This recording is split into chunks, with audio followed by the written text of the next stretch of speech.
Are you ready back there? You good to go? Take that as a yes. I don't see anyone else coming in, so I'm going to start a couple minutes early because I got a lot of slides to get through and no projector. So, I'm Craig Heffner. I wrote Binwalk. I work for NetRise, doing a bunch of firmware reverse engineering, security analysis. I work at Grey Hat Academy, where we teach firmware reverse engineering. So, pulling firmware apart is near and dear to my heart. Used to be, way back in the day when I was a young lad, most firmware, especially stuff like consumer stuff, was never encrypted, right? You could just run it through a tool like Binwalk or look at it in a hex editor and kind of figure out what's in it and pull it apart. More and more these days, we're seeing a lot of vendors encrypting their firmware, even for small, insignificant products. So it's really annoying because if you want to take it apart, you want to modify it, you want to analyze it, you want to figure out what's in it, makes it a little hard to do when it's encrypted. So I'm going to walk through a few examples, and these are generally examples of how not to encrypt your firmware if you are encrypting firmware. And I'm going to pick on D-Link a lot because they made a lot of mistakes, so that's on them. So the first device I want to talk about is a D-Link DAP 1620. It's a tiny little Wi-Fi access point / Wi-Fi extender. They do encrypt their firmware. If you look at the firmware header, you'll see they have like a basic header there, and then you see salted. If you see salted with 2 underscores, that's OpenSSL. When you encrypt something with OpenSSL and you use a passphrase for the encryption, it'll put a little header in there that says salted, and then the next 8 bytes will be the actual random salt that's generated. So whenever you see that, you're like, okay, well, they encrypted this with OpenSSL. So downloaded the firmware, was all encrypted, poked around on the website, they had a GPL release for it. So I was like, okay, let's see what that is.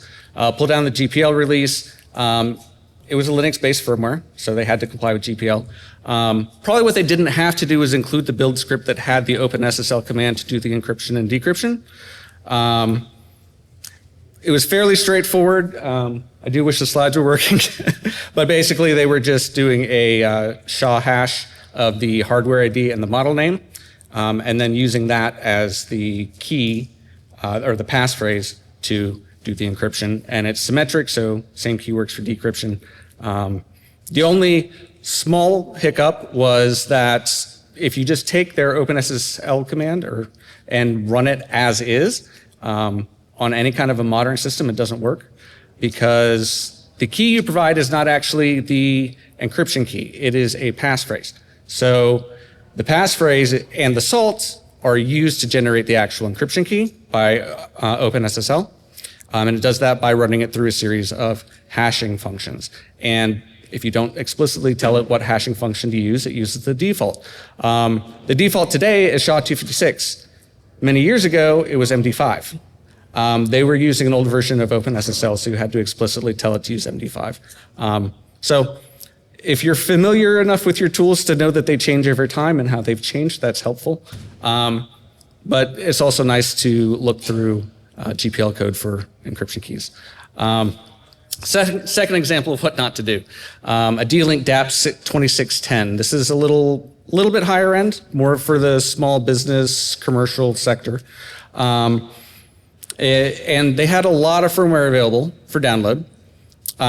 Didn't have any GPL code, but they had a bunch of firmware images over the years that they released. So I pulled them all down, looked at the most recent one, and it was like, okay, this is like super high entropy. There's nothing in here that looks like it makes any sense. It's probably encrypted. Looked at the very first firmware they ever released for it, not encrypted.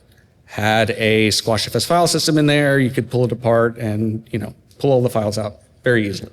So here's the problem. If your device was not originally designed to accept an encrypted firmware, you can't just encrypt a firmware and give it to the device. It doesn't know what to do with it. So you have to have an intermediate firmware that is not encrypted, but accepts future encrypted firmware.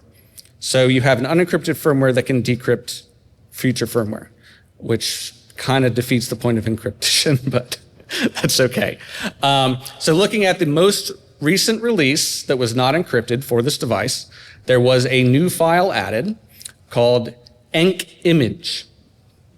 Okay, let's take a look at that.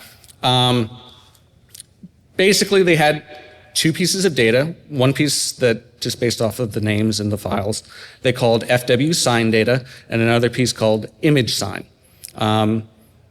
And all they really did is they did a rolling XOR of these two strings in order to generate the key in the IV to do AES encryption. So you can go through, you can reverse engineer the rolling XOR. It really wasn't super complicated. It was like maybe 15 lines of Python code to re-implement. So you can use that. The actual strings that they use are in the enc image binary itself, as well as in the firmware header. So you have both pieces of information you need, and then you can decrypt it. The other thing you can do, if you're lazy, is just run the enc image binary in QEMU and give it the path to the encrypted file, and it'll decrypt it for you. So that's fun too. Both of these examples are kind of lame. The vendor basically doxed themselves in both instances. But it does happen. Super nice when it does. For us, maybe not for the vendor.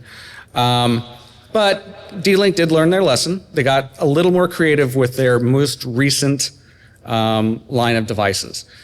So if you look at pretty much any of their current consumer access points in their product line, what we're about to talk about will apply to all of them because they're all running basically the same firmware. But I started with the cheapest one because I'm cheap, and why buy the $100 one when I can buy the $30 one and look at that. So it's a D-Link E15, again, very small little access point / range extender. And all of the firmware was OpenSSL encrypted. Okay, fine. Went to look for GPL releases. They did have a GPL release on their website, but when you click the download link, it just takes you to their Taiwanese homepage. So I was like, okay, screw you guys. So bought the device, pulled it apart. First thing I noticed, they had a little 4-pin header on the board, very indicative of UART / serial ports. They even labeled all the pins, transmit, receive, ground. Very nice of them, appreciative. So I was like, okay, maybe this will be easy. Well, turn it on, I get a boot log, no console. I'm like, okay, well, maybe I can break into the bootloader. So they're using U-boot. If you pay attention to the boot messages on U-boot, there's a line that comes up that says, hit any key to stop auto boot. So you do that and it drops you into a little bootloader shell. It's like, cool. Maybe I can force the system to kick off a shell for me. If you're familiar at all with how the Linux kernel works, it takes some arguments when it boots up, and those arguments are stored in the bootloader. One of those arguments is the path to the first binary, the init binary, that the kernel should kick off. Usually that's init, but you can make it anything you want. So I set init equals /binsh. It did boot up, it did give me a shell prompt, but I couldn't interact with it. And clearly the serial port was working because I could interact with U-boot. So they did something there, and I was like, okay, well, let me go back to U-boot and see what I can do.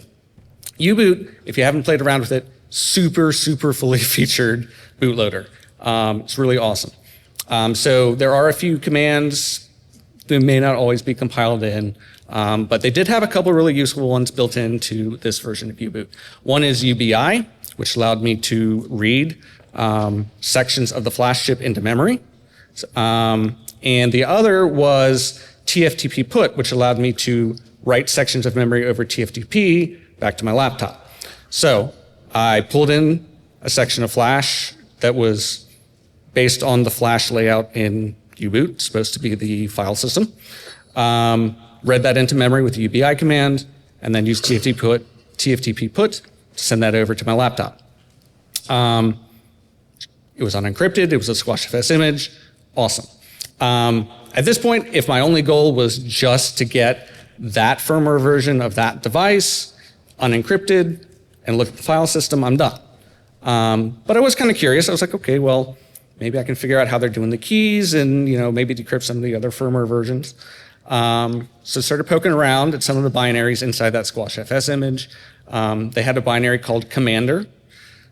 Again, a really interesting name. And it was a compiled program, but whoever wrote this looks like they were a bash script person because everything was just shelling out to other commands. So you can just run strings on it and pretty much see everything that it's doing.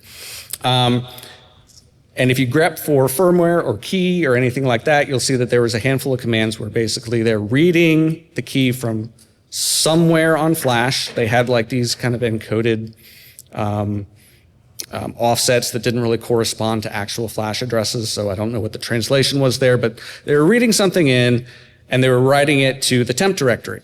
So in the temp directory under temp foda key.firmware is where they were keeping the firmware key. So I said, okay, well, if I can actually get access to the live running system, it should be sitting in temp.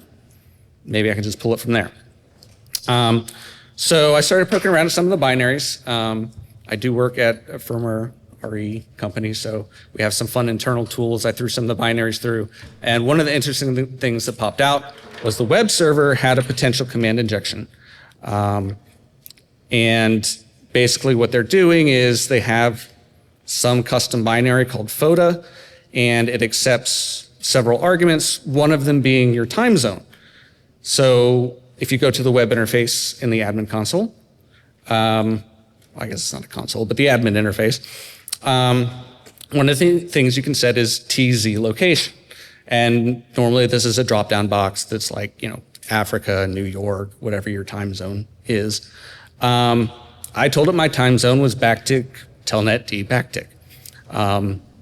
It accepted it. It kicked off a telnet server. So I was able to telnet in, drop me to a root shell, and I was able to pull the key for that device. And that key worked for all the other firmware for that device. So I could decrypt the current firmware as well as all the previous releases. What was really fun about this one is every device in the product line that I could actually get my hands on is running the same base firmware. And Amazon has a very lenient return policy. So I bought every single one I could get off of Amazon, plugged it in, popped a shell, pulled the key, packaged it back up, sent it back to Amazon. So I have a bunch of keys for a bunch of D-Link devices now, and I can just decrypt all their firmware. I did put this into a tool called D-Link, D-E-L-I-N-K. And it's also been integrated into the latest version of Binwalk. So if you run Binwalk on any of D-Link's devices now, it'll tell you it's encrypted and then it'll extract it for you. So that's nice. But that's the talk. So I'll open it up to Q&A. Anyone have any questions? Yes. How long does this process generally take? So, like now, you just walk us through all the steps. Yeah, so I'm talking fast because I only have 30 minutes. Took a little bit longer than I might let on, especially that last one. When you're looking at something like, oh, they've leaked their own keys in like a GPL release or something, I mean, that's pretty quick. I mean, it's a couple of greps through the, it's not that difficult. When you're talking about actually reverse engineering, I mean, that always takes a while, right? I mean, I'm up here saying, oh yeah, I use these U-boot commands. I had to figure out which commands to use, where I could actually read data into memory without overwriting some other crap that was important, right? I had to figure out the flash layout so I knew where from flash I needed to read. It's a little time consuming, and you're going to go down rabbit holes that don't pan out. For the D-Link stuff, I'd say I probably worked on that in my free time for about a week and a half. But again, once I had it, I could pull all the keys for all of their stuff. So I was like, okay, that's worth it. Yep. Did you look at trying to extract anything from the chip itself rather than doing it? So I did consider that. I mean, the first thing I thought was, it looks like a SPI flash chip. I can just pull that and read off of it. I am glad I went down this route instead, just because it was a little more scalable once I figured out. Now, if I had pulled the flash chip, I might have been able to get the key a little more easily. From what I saw when I was reverse engineering some of the binaries, it looks like the keys get stored in some obfuscated manner potentially, though. So I may not have been able to pull the keys directly from the flash chip. But I did not investigate further, so that may or may not be true. But yeah, if a lot of times you'll have a device where either they don't have a serial port or JTAG, or if they do, it's really obscured on the board. And a lot of times it's easier to just desolder the flash chip, put it in a reader, and just read everything off. Absolutely. Yeah.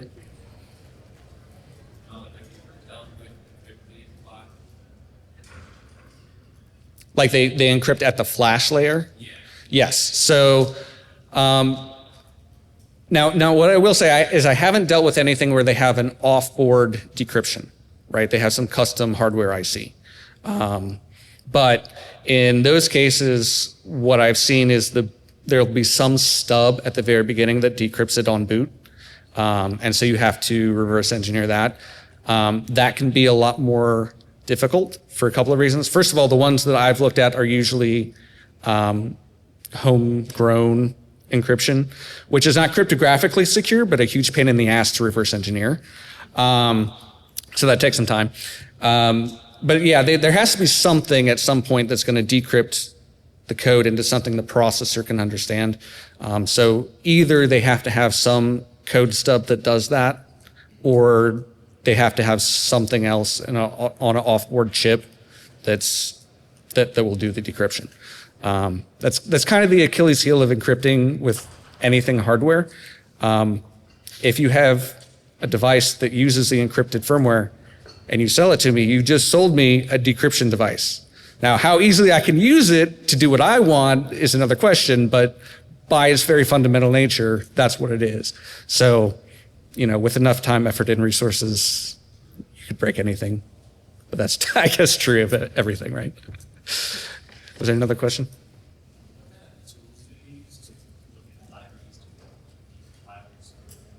So Ghidра's great. I think that's kind of become a huge standard just because it's free. Personally, I prefer Binary Ninja. Costs a little bit more, but it's not prohibitively expensive. IDA, if you can get your employer to buy it for you, is awesome. I used to use IDA all the time, but Binary Ninja has gotten pretty good, and so is Ghidra. I can't justify the cost, so I don't use it anymore. But yeah, those are the big ones. Some people prefer Radar or Radare too. I never know how to pronounce it. It's spelled radar with an E on the end. So a lot of people like that one as well. So, yeah. Publishing those encryption keys into a product like NetWalker, is there kind of a takedown request from the company? Like, what's that? So Binwalk has a bit of a sordid past. It's technically owned by Microsoft right now. So when I created Binwalk, it was my own personal project. The company I was working for at the time, small company, they were like, hey, can we buy it from you for a couple $100? I'm like, yeah, sure, I don't care. Then we got acquired by Microsoft, so Microsoft technically owns it now. I'm still the sole maintainer on it, even though I'm not at Microsoft anymore. But I can't put them into Binwalk because it is technically owned by Microsoft. They will get a takedown notice, and they do take that seriously, which is why I put it in a separate project that is built at runtime, that it pulls down and builds at runtime. So they can go to Microsoft all they want, but it's on my personal, the keys are on my personal GitHub, so they have to deal with me. Yep. Are there any other interesting things you put in the Binwalk that use that kind, not that exact methodology, but you've seen other ways that things were encrypted or obfuscated that Binwalk is automatically? Not at this time. So anytime I see something that, even if it's not something that I can decrypt necessarily, if there's something I can signature on to indicate that, hey, this is some sort of encryption or obfuscation that I've seen before, I do try to put it in there. But it's not a guarantee that you can decrypt it necessarily, right? You might not have the key for that particular device, but you at least get some output that's like, hey, I think this is encrypted. If you run against something where you run some tools and it's like, hey, none of these tools are finding anything, a really good thing to look at is the entropy. If you do an entropy analysis, and Binwalk does this, but a lot of other tools do too, it doesn't matter which one you use. If it's a flat fucking line all the way across, it's probably encrypted. Or they're using some sort of good compression. and obfuscated it, or maybe it's some custom thing they wrote. But yeah, high entropy is usually encryption or decent compression.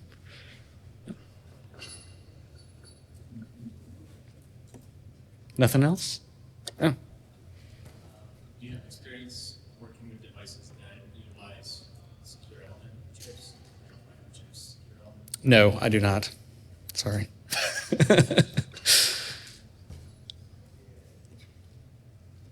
Anything else? Go once, going twice. All right. Thanks for coming out, everybody. Appreciate it.